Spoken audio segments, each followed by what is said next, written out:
Hey guys, how's it going? Hope you're doing well. My name is Crown, and today I'm going to read you some very interesting stories that I hope that you're gonna love. And now, without further ado, let's go!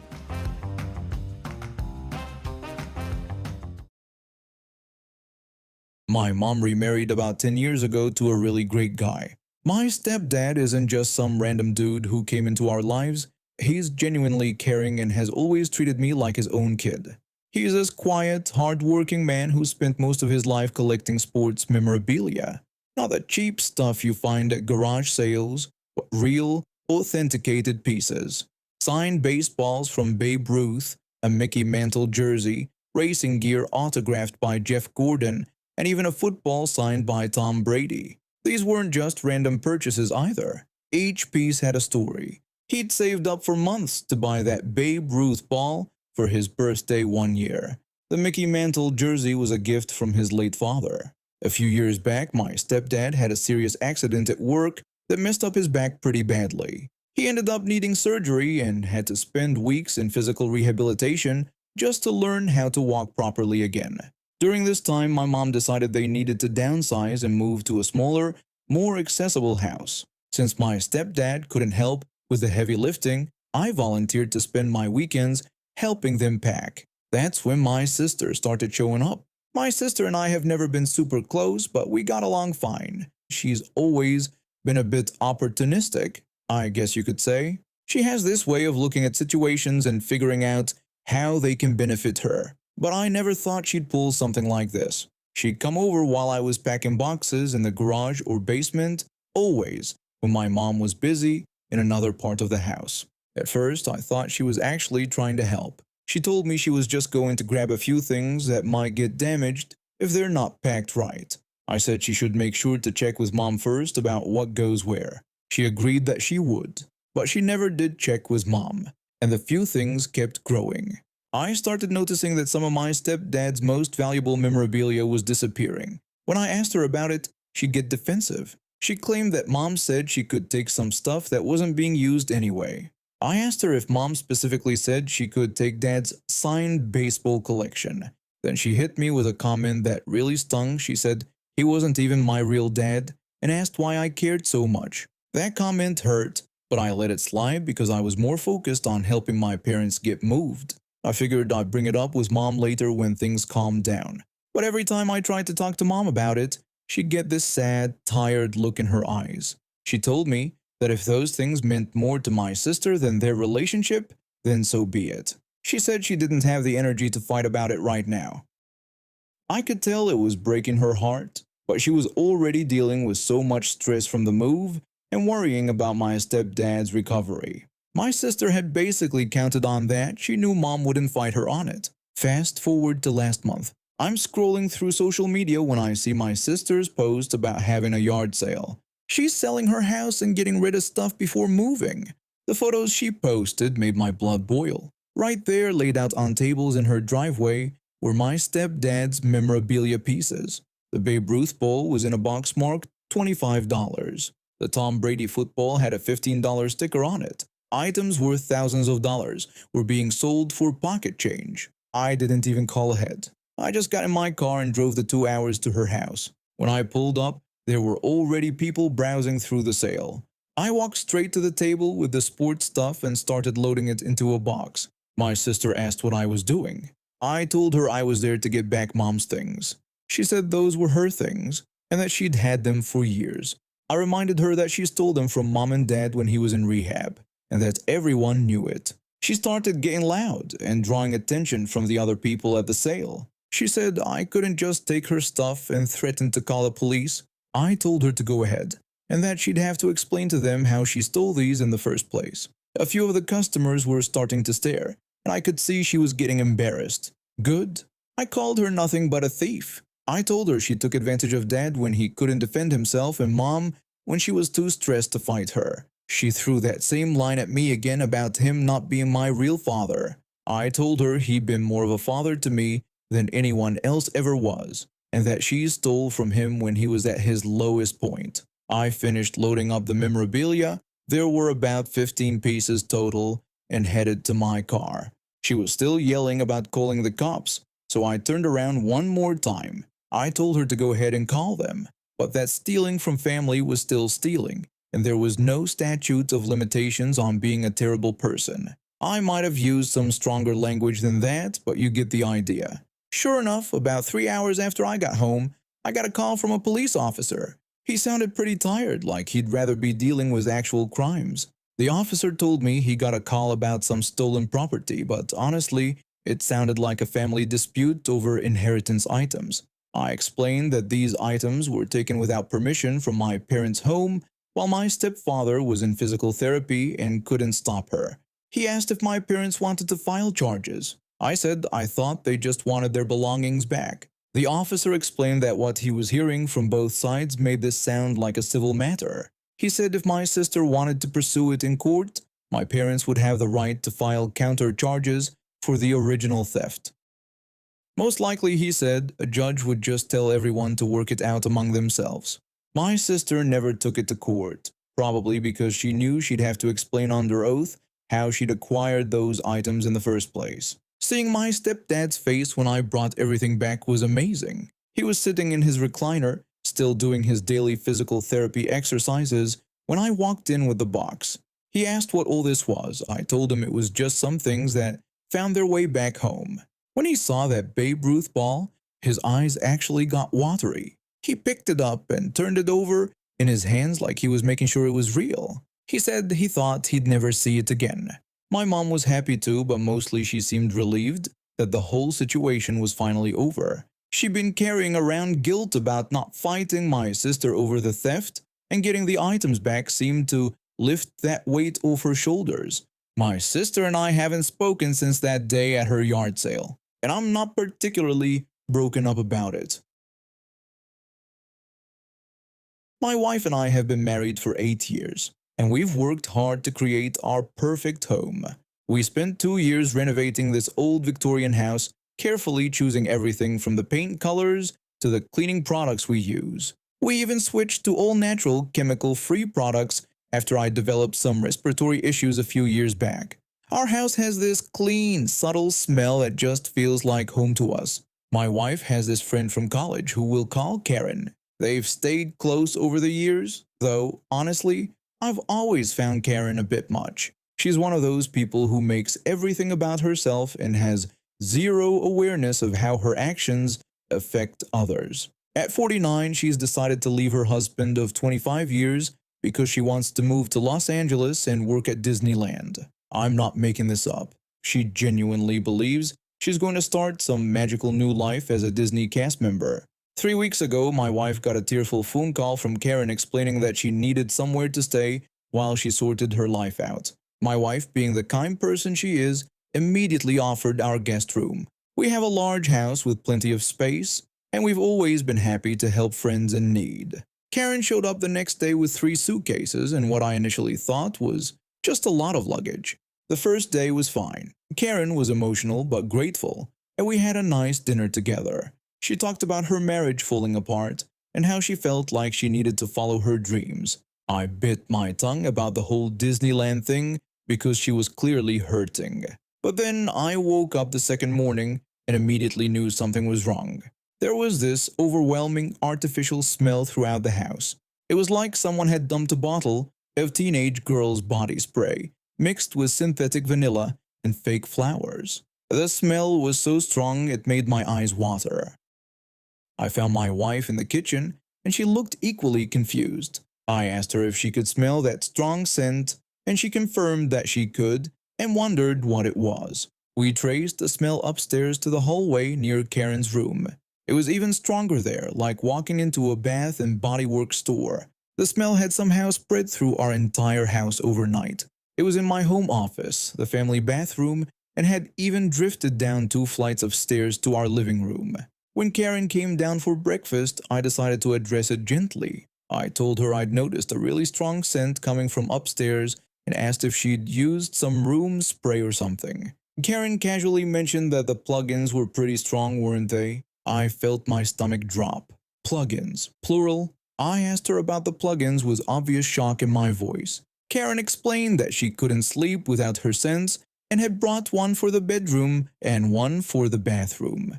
She said they were her favorite scent from Bath and Body Works and asked if I didn't think it was lovely. Who brings their own air freshener plugins to someone else's house and just installs them without asking? It felt like showing up to someone's dinner party and rearranging their furniture. I told Karen that the scents were really strong and that the smell had taken over our entire house. I asked if she would mind keeping her bedroom door closed when she was using them, but even then I realized that wouldn't help. These weren't room sprays that would dissipate, these were plugins that would keep pumping out artificial scent 24 hours a day. Karen explained that she needed them plugged in all the time because she really couldn't sleep without them. At this point, my wife jumped in and reminded me that Karen was going through a tough time. She suggested maybe we could just deal with it for a few weeks, but I couldn't let it go. This wasn't just about the smell, though that was bad enough. This was about basic respect and boundaries. We had opened our home to Karen and she had essentially fumigated it with artificial chemicals without even asking. I apologized to Karen but told her that I needed her to remove the plugins. I explained that the smell was overwhelming and that we'd worked really hard to keep our home chemical-free. Karen looked genuinely surprised and said that she brought them from home because they were her comfort scents. It seemed like it had never occurred to her that this might be a problem. I told her I understood but emphasized that this was our home and that she couldn't just change the entire smell of someone else's house without asking. Karen said she didn't think it would be a big deal. I explained that it was a big deal because the smell had spread through our entire house, into our bedroom, my office, and even downstairs. Then I admitted that I hated the smell of those things. I probably shouldn't have said that last part, but I was so flabbergasted that an adult would think this behavior was acceptable that I lost my filter a bit. My wife shot me a look that could have frozen lava. She told me I was being really insensitive since Karen was vulnerable and going through a divorce. I said I was sympathetic to that, but it didn't give her the right to fumigate our house. Karen did apologize and remove the plugins immediately, but the damage was done in more ways than one. The chemical smell lingered for days even after we opened all the windows and ran fans. Later I discovered that one of the plugins had been positioned right near our central air intake vent, which explained how the smell had spread through the entire house so quickly. But worse than the lingering smell was the tension between my wife and me. She thought I was being unreasonable and cruel to someone who was already struggling. I felt like she was completely missing the point about basic boundaries and respect. The situation came to a head a week later when I found Karen in the kitchen with a bag from the local home goods store. I asked what was in the bag and Karen explained that she'd bought some candles and room sprays. She said that since she couldn't use her plugins, she thought these might be a good compromise. She was doubling down instead of learning from the experience. I told Karen we needed to talk and explained that this wasn't just about the plugins or candles or sprays. I said this was about respect and that she was a guest in our home who couldn't just impose her preferences on our living space. Karen insisted she wasn't imposing anything and just wanted to feel comfortable. I asked her what about our comfort in our own home. That's when my wife walked in and asked what was going on. I explained that Karen had bought more scented products. My wife looked exasperated and reminded Karen that we'd talked about this. For the first time, my wife seemed to understand that this wasn't just me being difficult. Karen's face fell when she realized she'd lost her ally. Karen said she just thought maybe candles would be different. My wife told Karen that she loved her, but this was our home. She said we'd been really accommodating and that Karen needed to respect our boundaries. Karen huffed and returned everything to the bag. But instead of accepting the feedback gracefully, she started making passive-aggressive comments about how some people are too sensitive and how she never had these problems at her friend Sarah's house. The final straw came 2 days later when I came home from work to find Karen had bought one of those car air fresheners and hung it in the guest bathroom. When I confronted her about it, she actually had the nerve to say it was just a tiny one and that I was being ridiculous. That evening, my wife and I had a long conversation. She finally admitted that Karen's behavior was crossing lines and that she'd been enabling it because she felt sorry for her. We agreed that boundaries needed to be set. The next morning, we sat Karen down together. My wife told her we needed to have a serious conversation about expectations while she was staying with us. Karen asked what she meant. I explained that this was our home and she needed to respect how we lived. I said no more scented products of any kind with no exceptions. Karen said that seemed really extreme. My wife pointed out that what was extreme was bringing artificial scents into someone else's home without asking, and then continuing to do it after being asked to stop. Karen actually started to tear up, playing the victim card. She said she couldn't believe we were both ganging up on her when she was going through the worst time of her life. I told her we weren't ganging up on her, but were setting reasonable boundaries in our own home. My wife added that Karen was welcome to stay, but only if she could respect our house rules. Karen agreed, but her attitude completely changed. She became cold and distant, making pointed comments about how unwelcome she felt. She started spending most of her time out of the house and barely spoke to us when she was home. 2 weeks later, she announced she was moving in with her friend Sarah instead. When she was packing, she made sure to let us know that Sarah actually cared about her friend's comfort and didn't make a big deal about every little thing. My wife felt guilty for days after Karen left, but I reminded her that we had been more than reasonable. We opened our home to someone in need, and instead of being grateful, that person tried to completely change our living environment to suit her preferences. About a month after Karen moved out, my wife got a call from Sarah. Apparently, Karen had done the exact same thing at Sarah's apartment, but Sarah lived in a small space and the smell was even more overwhelming. Sarah had asked Karen to tone it down and Karen had thrown a fit about how no one understands what she's going through and moved out. Karen was back home with her husband, having given up on the whole Disneyland dream after realizing that starting over at 49 was harder than she'd imagined. Her marriage problems weren't solved by running away, and her entitled attitude hadn't won her any new friends in Los Angeles. My daughter and I had been through a lot together over the past year. Her dad walked out on us when she was only 6, leaving me to figure out single parenthood while working 2 jobs just to keep our heads above water. Between my morning shift at the grocery store and my evening cleaning gig at the office building, I barely had time to breathe, let alone do fun things with my kid. That's why this summer festival meant so much to both of us. I've been saving up for months, putting aside a few dollars here and there from tips and loose change, just so we could have one perfect day together. My daughter had been talking about it for weeks after seeing the flyers around town. She was especially excited about the face painting booth and the carnival games.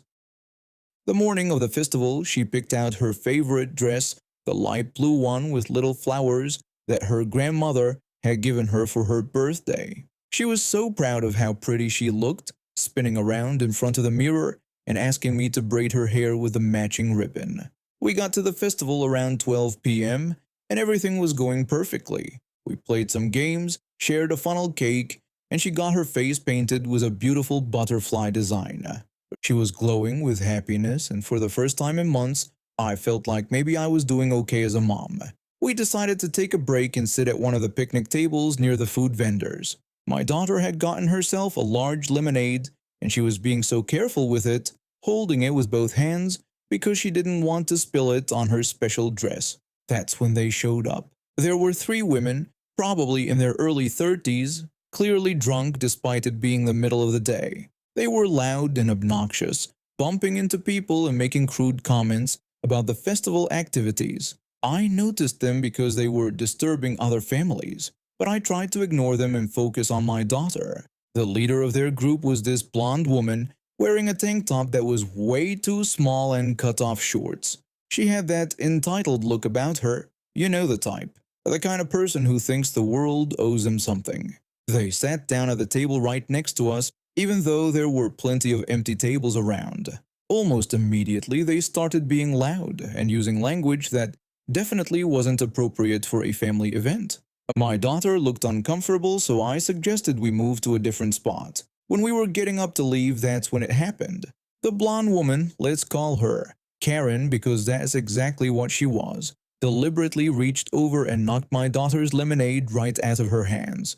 The whole cup went flying, soaking the front of my little girl's dress and splashing all over her legs. My daughter just stood there in shock, looking down at her ruined dress with tears starting to form in her eyes. The butterfly face paint was starting to run from the splash. Karen made some sarcastic comment about how someone should be more careful with their drink. Then she and her friends started laughing. Not just a little chuckle, but full-on belly laughing like it was the funniest thing they'd ever seen. One of her friends said something about how my daughter's reaction looked. The other one suggested that maybe next time mommy would teach her how to hold a cup properly. My daughter looked up at me and I could see she was trying so hard not to cry. This was supposed to be our special day, and this woman had ruined it for no reason other than her own amusement. I told Karen that she had knocked the drink over on purpose and that she owed my daughter an apology. Karen stood up, getting right in my face with this smug expression. She said she didn't owe my little brat anything. She told me maybe I should watch my kid better instead of letting her wave drinks around. One of her friends agreed, saying it wasn't their fault my kid couldn't handle a simple cup. They started laughing again, and that's when I saw my daughter's face crumple. She'd been holding it together, but hearing them call her names was the last straw. Tears started streaming down her cheeks, mixing with the smeared face paint. Karen made some mocking comment about whether the baby was going to cry. She suggested maybe I should take her home for a nap. Something inside me snapped. This woman had deliberately ruined my child's day, destroyed her special dress that we couldn't afford to replace, and now she was mocking her tears. All the stress from the past year, all the times I'd had to stay strong while feeling like I was failing, all the sacrifices I'd made. It all came rushing to the surface. I've never been a violent person. I was raised to walk away from confrontation, to be the bigger person. But when I saw my little girl's heartbroken face and heard this woman laughing about it, something primal kicked in. I punched Karen square in the face. It wasn't some dramatic movie punch. It was quick, instinctive, and apparently pretty effective because she went down immediately. Just dropped like a sack of potatoes onto the ground, completely unconscious. Her friends stopped laughing real quick. They started screaming and rushing over to check on her, but I was already moving. I scooped up my daughter, grabbed our things, and we were out of there before anyone could stop us. One friend was yelling for someone to call security, claiming I had assaulted Karen. The other one was shouting about how I was insane and couldn't just hit people, but we were already halfway to the parking lot. My daughter was quiet during the car ride home, still sniffling a little. When we got inside, she finally asked me why that lady had done what she did. I explained that some people are just mean, but nobody gets to treat her that way. She wondered if I was going to get in trouble for hitting Karen. I told her I didn't know, but that I'd do it again to protect her. She hugged me tight and we spent the rest of the evening washing the stains out of her dress. We managed to get most of the lemonade out, though there was still a faint mark where it had soaked in. That was 3 months ago. I keep waiting for the police to show up at my door or for someone to track me down through the festival security cameras. But nothing has happened. Maybe Karen was too embarrassed to report it. Maybe her friends convinced her she had it coming. Or maybe she just decided it wasn't worth the trouble. Either way, I haven't heard a single thing about it since. Our store sells mid-range clothing, nothing fancy but decent quality stuff that normal people can afford. The dress code has always been pretty chill. As long as you look clean and professional and wear something from our inventory, management doesn't really care. Most of us just throw on some jeans and whatever sweater or blouse is on clearance. Last month, our district manager decided to grace us with one of her surprise visits. She is this woman in her 40s who always acts like she's running some Fortune 500 company instead of overseeing a bunch of clothing stores in strip malls. She called an emergency staff meeting right in the middle of our shift. She told us all to gather around because she wanted to talk about taking our careers to the next level. We all stood there in a circle by the register while she paced around like she was giving some big motivational speech. She started going on about how she'd been looking at the numbers and wasn't impressed. Sales were flat, customer satisfaction scores were mediocre, and she thought she knew why. According to her, we were all thinking too small. My manager just nodded along like he always does when corporate visits. Poor guy has been there for 8 years and still acts like he might get promoted any day. She kept emphasizing that we should all remember to dress for the job we want, not the job we have. We needed to think like leaders, not followers. When customers walked in, they should immediately recognize that they're dealing with professionals. She went on like this for 20 more minutes, talking about being brand ambassadors and elevating the customer experience. The whole time I'm thinking about how she is probably making 3 times what any of us make while telling us we need to work harder. She made it clear that she didn't want to see any more sloppy casual wear. We represented the company every time we clocked in, and we needed to act like it mattered. After she left, we all just looked at each other wondering what that was all about. But I kept thinking about what she said. Dress for the job you want, not the job you have.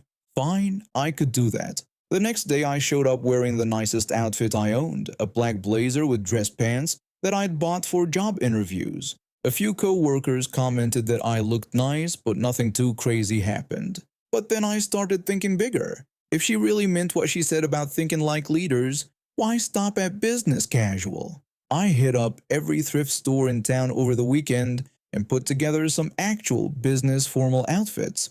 We're talking full suits, dress shirts, ties, the whole 9 yards. Cost me less than $50 total, but they looked professional after I got them tailored at the dry cleaner. Monday morning, I walked in wearing a charcoal gray suit with a crisp white shirt and navy tie. I even carried this old briefcase I found at Goodwill. My co-workers did double takes. One of them asked me what the occasion was and if I had a job interview after work. I told her nope. I was just following the district manager's advice about dressing for the job I want. She asked what job that was exactly. I said I hadn't decided yet, but apparently it involved wearing suits. Within an hour, something weird started happening.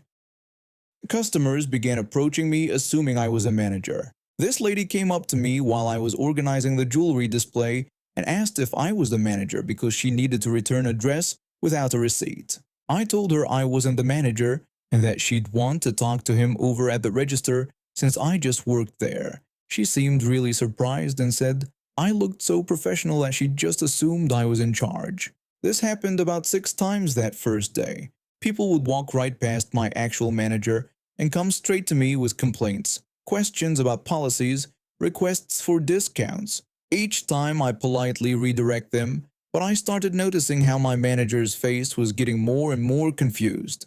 He asked me why everyone kept thinking I was in charge. I explained that I guessed the suit made a difference, and reminded him that the district manager did say to dress like leaders. He seemed puzzled and pointed out that I was still folding t-shirts. I told him it was professional t-shirt folding. By the end of the week, I had perfected the look. Different suit every day, always with the briefcase, always looking like I was about to close some major business deal while restocking the clearance rack. The other employees started joking that I was making them all look bad, but a couple of them began stepping up their outfits too. The real test came 3 weeks later when the district manager made her next monthly visit. I was in the back room doing inventory in my best navy pinstripe suit, briefcase sitting on the counter next to my clipboard. She walked back there looking for my manager and just stopped dead when she saw me. She stared for what felt like forever, probably trying to process why someone was dressed for a board meeting while counting tank tops. She asked what was going on here. My manager appeared behind her, looking slightly panicked, like he always did during her visits. She wanted to know why I was dressed like that. My manager explained that she had told us to dress for the job we want, not the job we have, and that I had taken her advice. The district manager's face went through about 5 different expressions: confusion, annoyance, maybe a little bit of admiration, and then back to confusion. She started to say that she meant something different, that this was a retail store, not Wall Street. I told her I understood but reminded her that she had said to think like leaders and dress professionally, so I was just following her guidance about representing the company well. I said it was the straightest face possible while holding my inventory clipboard like it was a quarterly report. She couldn't really argue with me because technically I was following both the dress code and her direct instructions. I was wearing clothes from our store, just the most formal ones we sold, and I definitely looked professional. She told me to just make sure I was still focusing on my actual job duties. I assured her that professional inventory management was very important. After she left, my manager came up to me laughing.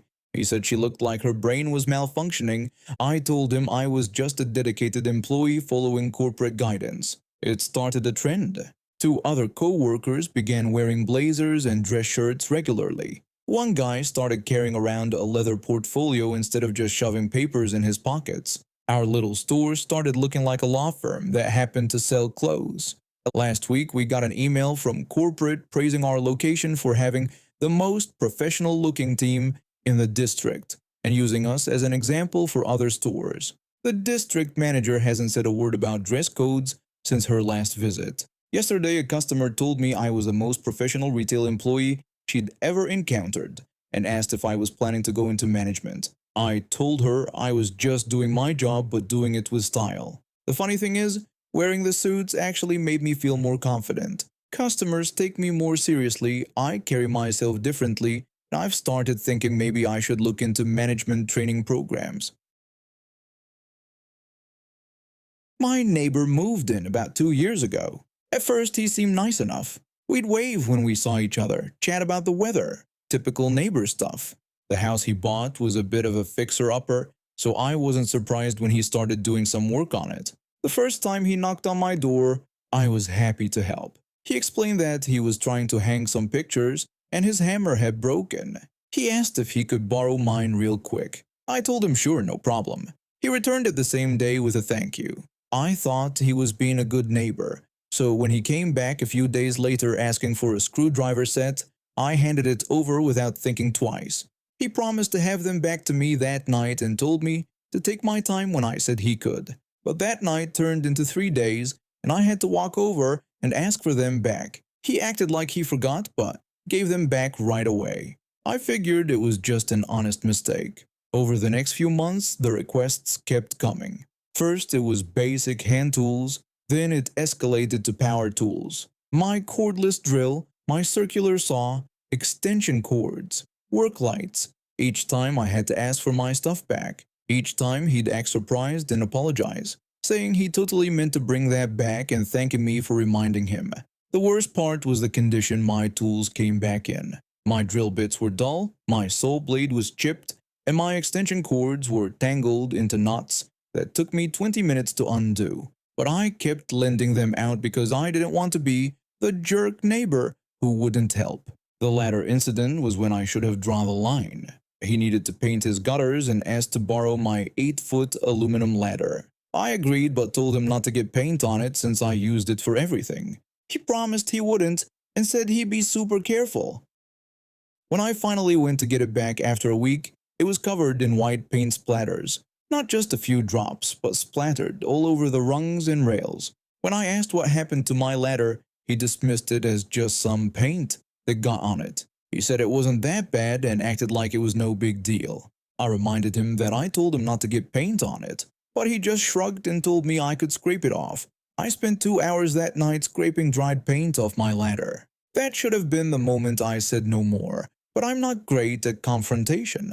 A few weeks later, he was at my door again. This time he wanted my pressure washer. I've been planning to clean my deck that weekend, and I was tired of my stuff coming back damaged. I told him sorry, but I needed it that weekend to clean my deck. He pushed back, saying he'd have it back to me by Friday. I told him I'd heard that before and pointed out that he didn't exactly have a great track record with taking care of my stuff. That's when his whole attitude changed. He got serious and asked if I was really going to be like that. He said he was just trying to clean his driveway. I told him then he should buy his own pressure washer. He got more aggressive and asked what the point was of having all these tools if I wasn't going to share them. He said that wasn't very neighborly. I explained that the point was that they were mine, that I bought them with my money, and I took care of them. He called me really selfish. I asked how I was being selfish by wanting to use my own stuff. He said a good neighbor would help out. I shot back that a good neighbor would buy their own tools and not damage other people's property. He started raising his voice. He told me fine, and that he'd remember this next time I needed something from him. I asked what exactly he had that I'd need to borrow. He couldn't answer that. He just stomped off my porch and slammed his front door loud enough that I'm sure the whole street heard it. Since then, he's given me the cold shoulder treatment. When he sees me outside, he either ignores me completely or gives me dirty looks. Last week, I was mowing my front yard and he made a big show of going inside when he saw me. The thing is, it's actually made my life better. I don't have to worry about lending out my tools anymore. I don't have to spend time cleaning paint off my ladder or untangling my extension cords. My tools stay in my garage where they belong, ready when I need them. A few days ago, I saw him at the hardware store buying his own circular saw.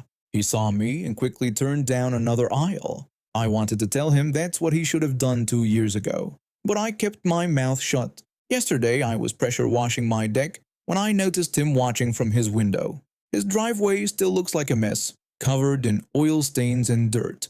Part of me almost felt bad, but then I remembered the state my ladder was in after he borrowed it. My wife thinks I should try to patch things up, but I don't see the point. Some people think that being neighbors means you share everything, but I think being a good neighbor means respecting boundaries and taking care of your own responsibilities. I still wave at other neighbors and help when I can. Last month, I lent my hedge trimmer to the elderly couple across the street. They brought it back cleaned and even filled the gas tank. That's the difference between someone who respects your property and someone who thinks they're entitled to it. As for my tool borrowing neighbor, I'm happy with our current arrangement. He stays on his side of the property line and I keep my tools where they belong. And now we have reached the end of today's stories. Thank you for watching and see you next time.